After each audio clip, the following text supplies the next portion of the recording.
In a quiet museum vault sits an iron axe head forged sometime around the year 1200, more than 8 centuries ago. Lift it from its display cradle and look closely. The surface shows a deep, dark patina, the kind formed through generations of slow aging. But beneath that skin the iron is solid. The blade is strong. There is no deep pitting, no crumbling, no structural decay. It has survived wars, empires, and weathered centuries of time, yet it still endures. Now step into your own tool shed at home. There's a steel axe you bought barely 2 years ago.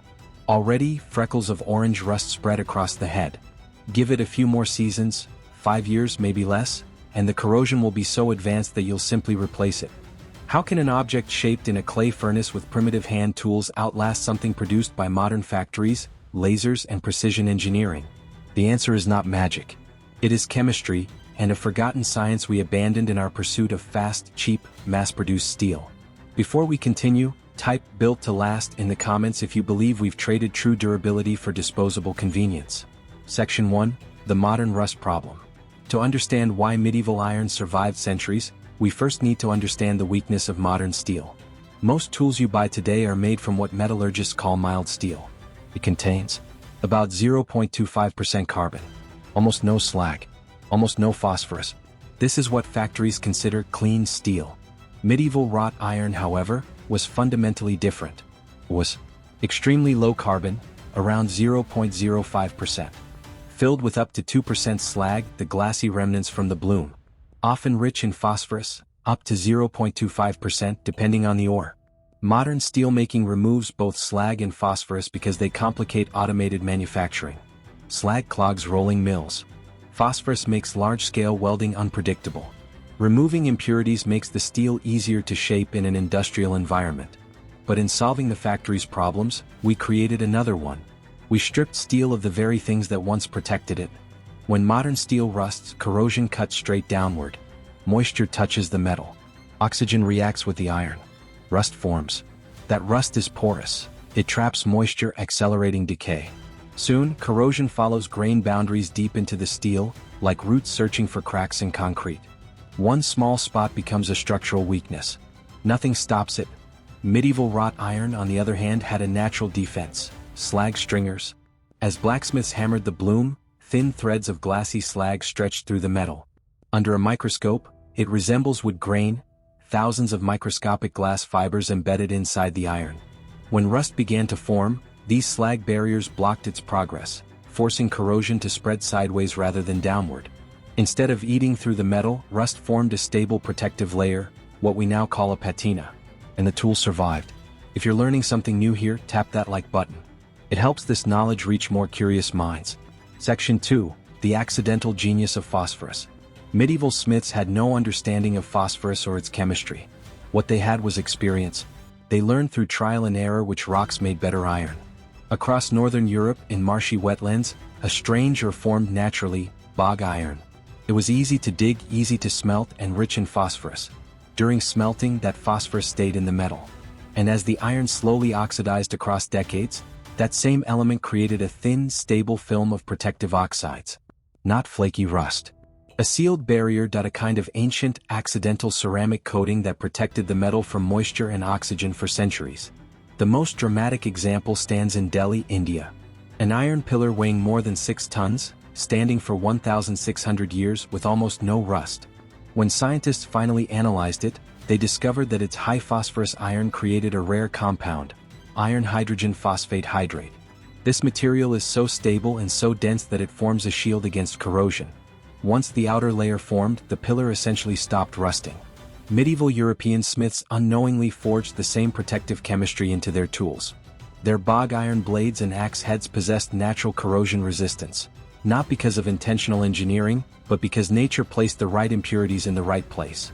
Modern steel removed all of this, on purpose, and with it, we removed the natural rust resistance our ancestors depended on.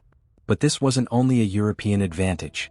Around the medieval world, certain regions became legendary for their iron, not because of superior craftsmanship alone, but because their geology provided unique combinations of elements. In Toledo, Spain, the nearby mountains contain traces of nickel and chromium, the same elements we add to modern stainless steel. Medieval blades from Toledo resisted corrosion better simply because the local ore already had the perfect alloying elements built in. In southern India, smiths created wood steel, which European crusaders later called Damascus steel. Modern analysis has revealed something astonishing inside those ancient blades: carbon nanotubes. These molecular structures were only rediscovered by scientists in the 1990s. Yet medieval smiths created them accidentally through slow cooling and the presence of specific trace elements in the ore. Across global trade routes, blooms of high-quality iron traveled for thousands of miles. A smith in England might pay a month's wages for a piece of pure Swedish iron. Indian crucible steel traveled to the Middle East, where it became the legendary Damascus blades. These materials were superior not because the smiths understood metallurgy at a scientific level, but because they preserved the natural impurities that modern industry now removes. We are not smarter than medieval craftsmen. We simply optimize for different goals. Deep in the heart of a medieval village, long before steel mills and automated factories, stood a furnace so simple it bordered on primitive. A clay and stone tower barely taller than a man.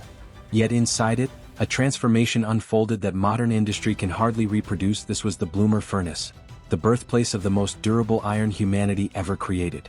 Unlike today's high-temperature blast furnaces, the bloomer didn't melt metal into a glowing river.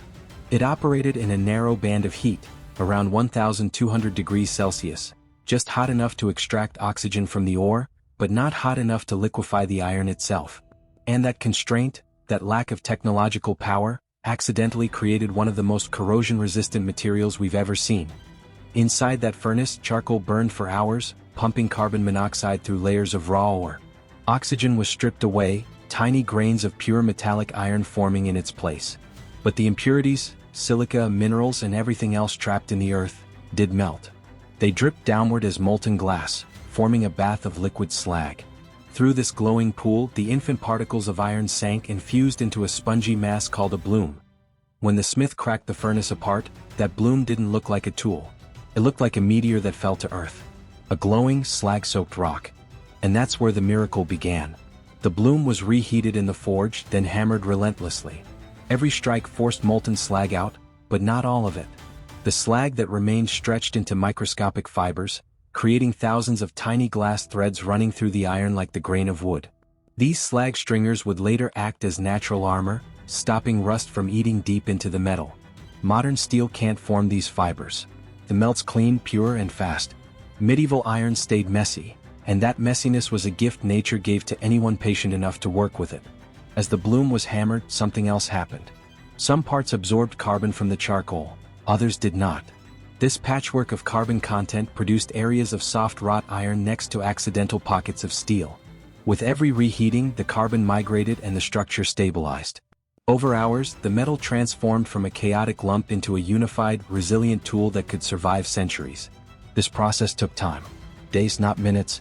Today, a steel axe is stamped out of a machine in 3 minutes. A medieval axe could consume 3 days of skilled labor. But time wasn't the only thing being forged. Something else was forming, something we rarely consider today: value. In the medieval world, iron wasn't cheap and it wasn't disposable. A well-made tool represented weeks of wages. A sword could cost half a year's income. Families didn't purchase tools, they invested in them. They protected them. They passed them down through generations. Your hammer wasn't something you bought again when it rusted. It was something you inherited, maintained, and cherished. The blacksmiths who made these tools carried the weight of that expectation. Their training lasted as long as a modern medical degree.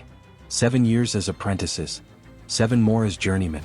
Only then could they call themselves masters. And failure had consequences. A tool that broke, a blade that snapped, a plow that cracked under pressure. These weren't minor inconveniences. In a world where your livelihood depended on your tools, failure could mean starvation. Could mean death. Guilds enforced quality with brutal precision. Produce substandard work and you were expelled. No guild membership meant no legal right to sell your iron.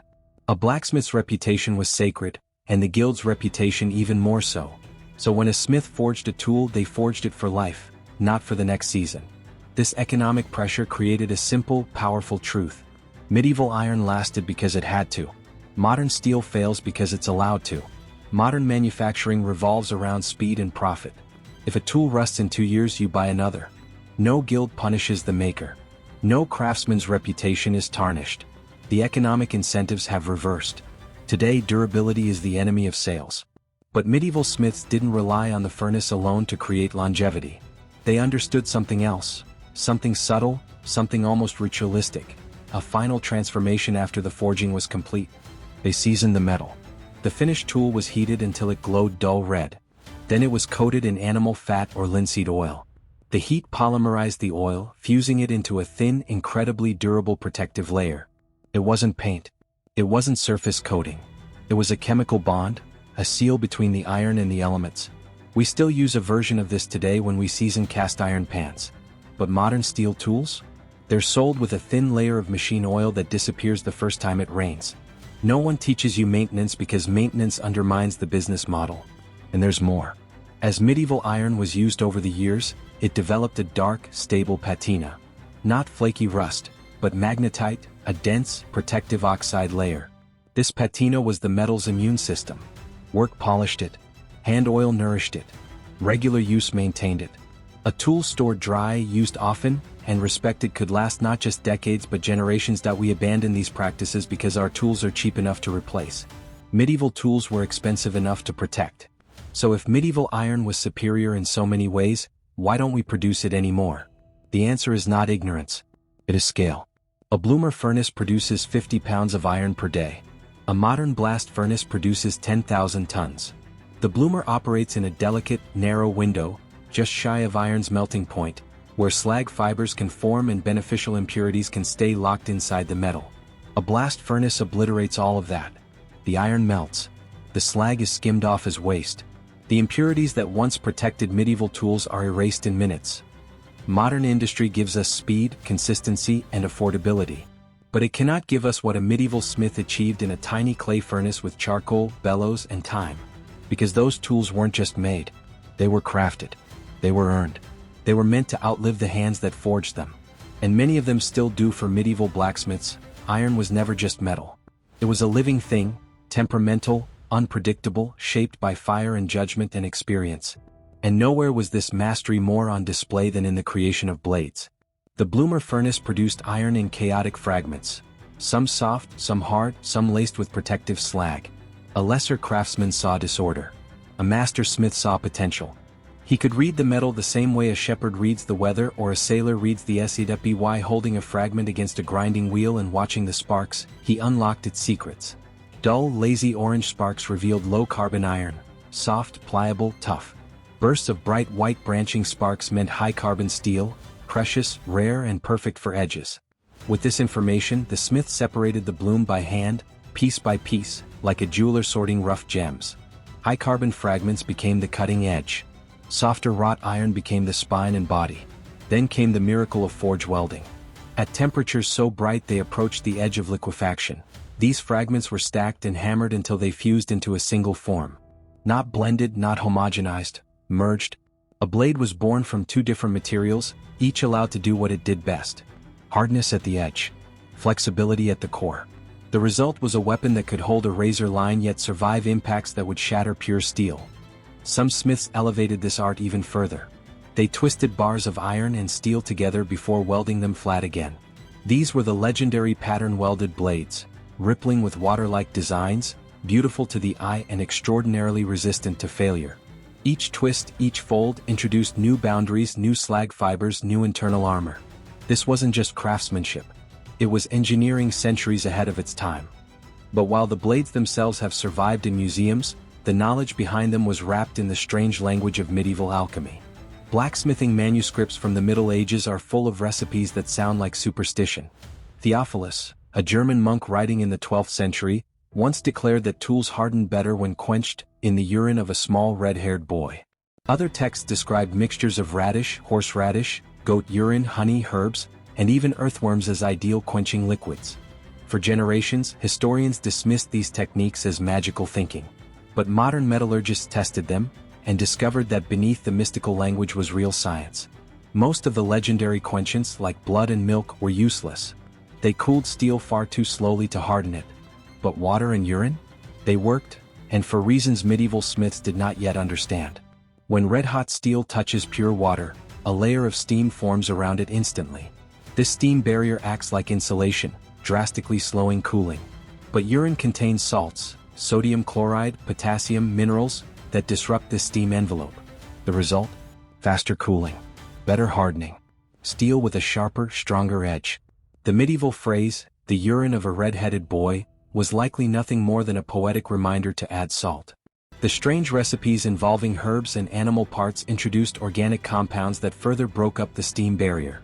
In other words, medieval smiths were doing chemistry, real, reproducible chemistry, centuries before the science had a name. After hardening came the next step, tempering. The smith reheated the blade gently and watched colors crawl across its polished surface: pale straw, bronze, deep blue, violet. These weren't decorative. They were temperature markers created by oxide layers forming nanometers thick. Each color corresponded to a specific degree of hardness and flexibility. A straw yellow blade, about 230 degrees Celsius, was perfect for a knife's cutting edge. Bronze, around 255 degrees Celsius, was ideal for swords. Blue, at roughly 300 degrees Celsius, produced tools that could bend without breaking. Using nothing but sight and instinct, smiths manipulated crystalline structures inside the steel. They were performing phase transformations long before metallurgists understood the concept. These techniques passed from master to apprentice, guarded as trade secrets, protected by guilds. And although the language was cloaked in mysticism, the results were grounded in repeatable empirical success. The tragedy is not that this knowledge was lost, it's that we abandoned it on purpose. Modern steelmaking rejects everything that medieval iron depended on.